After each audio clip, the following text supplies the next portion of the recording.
welcome to Web of Stories. My name is Melinda, and today I am coming at you with a book review.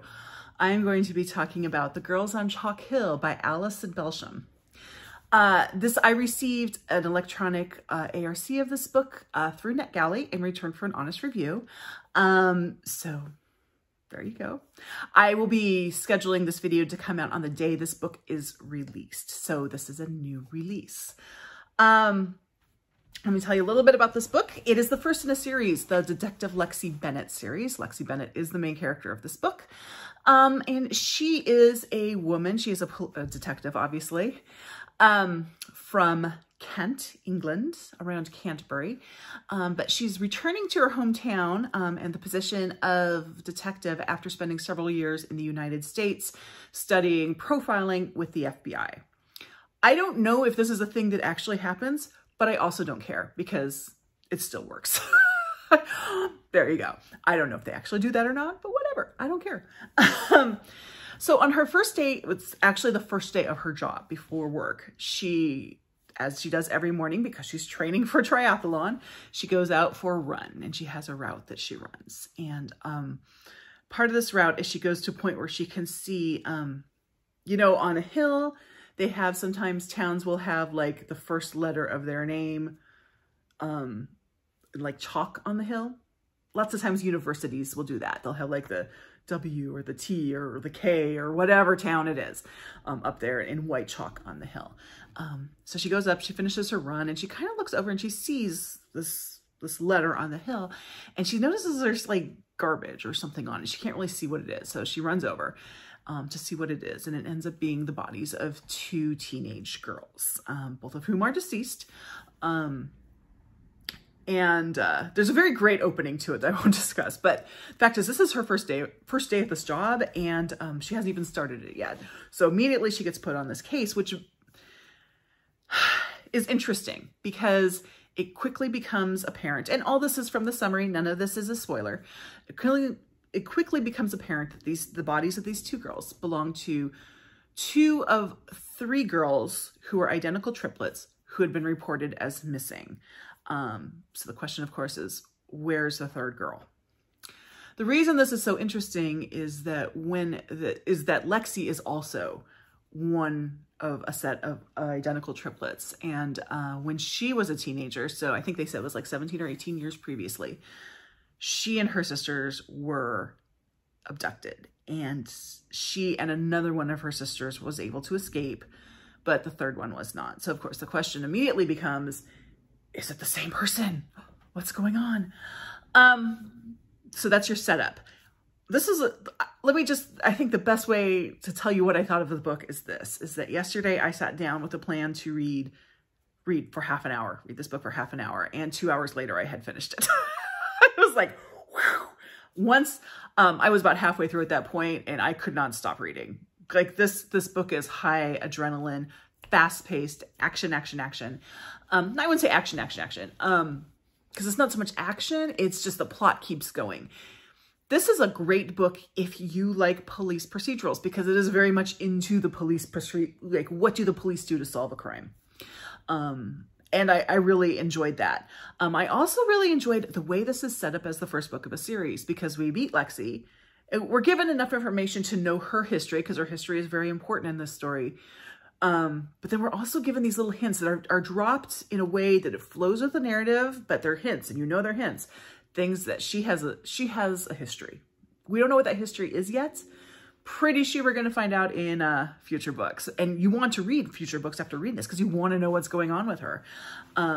These are not dropped in a way that they feel like plots that were not tied up. They're just like, that's something about her. I want to know more about that.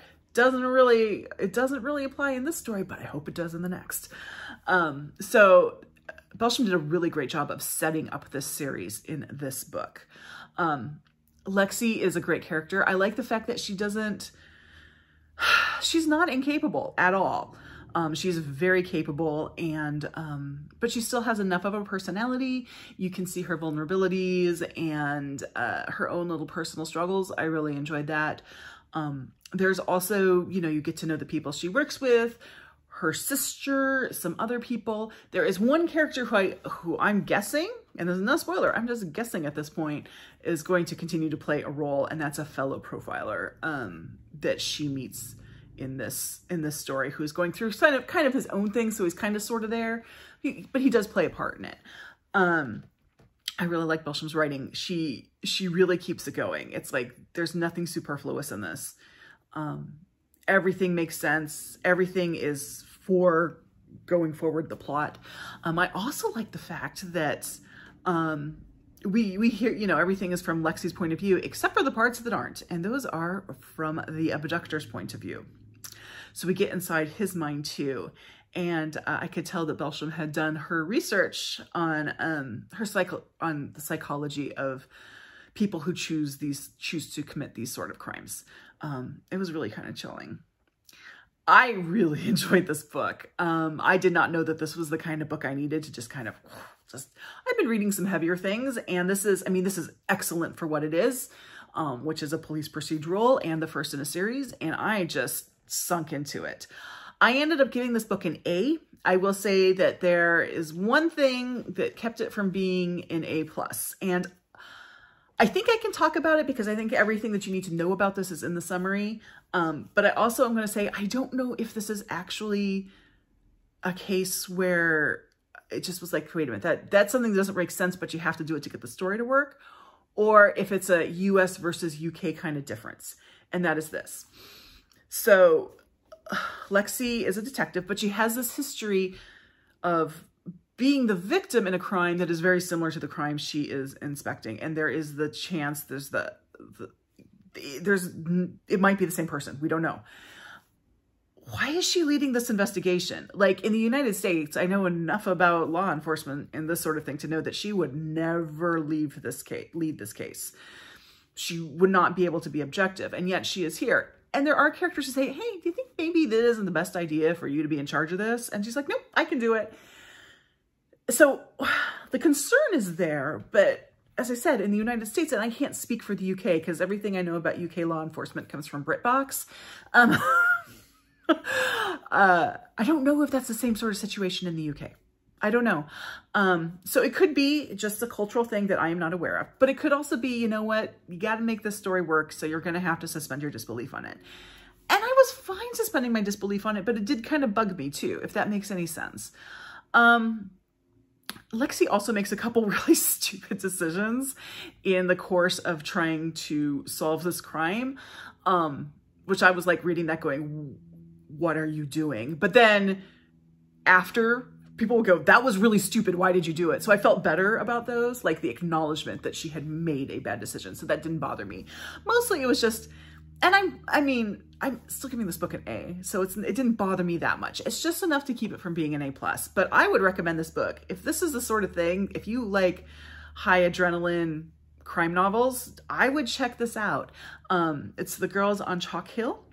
There is at least, the second book is coming out soon, and it's called The Girl's Last Cry. I will say, I was not able to find this book anywhere except Amazon. The Big Evil A. But I used credits, so it was actually free. If that makes any sense. The Big Evil A. I did look to try to buy it other places, but I could not. But that is actually coming out in just a few months, so you won't have to wait too long to get more Lexi if this book works for you. Again, that is The Girls on Chalk Hill by Alison Belsham, and thanks to Bookoutre and Netgalley for giving me an electronic advanced reader's copy of this that I could read and tell you all about it. And I hope you give it a try because it was a lot of fun. So if you like this video, please give me a thumbs up and subscribe, and I will see you in the next video. Thank you so much. Bye-bye.